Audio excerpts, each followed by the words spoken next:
সংবিধানের আইন যদি কোরআনের আইন হয় তাহলে তো সমান সমান হয়ে গেল।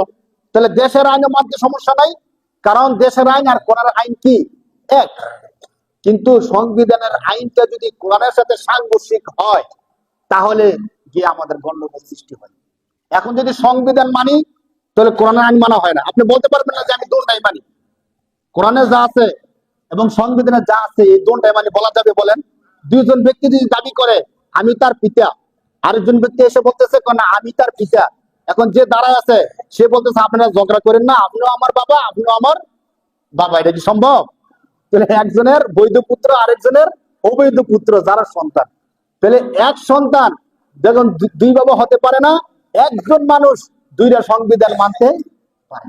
এখন আমার কি, যদি আপনি বলেন যে আমি শুরুতে যেমন বলছিলাম রব্বুনা আল্লাহ, আমার রবকে, এবং মৃত্যু পর্যন্ত আমি যেই কথা বলছি এই কথার উপর অটল আছি, একটু খেয়াল করেন।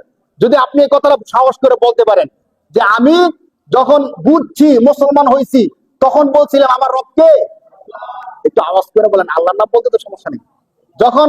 যখন বুঝছি যে আমি মুসলমান তখন আমি বলছিলাম আমার রবকে, এবং মৃত্যু পর্যন্ত আমি ঘোষণা দিচ্ছি আমার রবকে। তাহলে আপনি বলবেন যে কোরআনের সাথে সাংঘর্ষিক আইন, সেটা সংবিধানে হোক যেখানে হোক, সে আইন আমি মানি না। তাহলে আমার ইমানটা আছে এবং মৃত্যু পর্যন্ত আপনি ইমান নিয়ে যেতে পারবেন এবং জান্নাত পাবেন।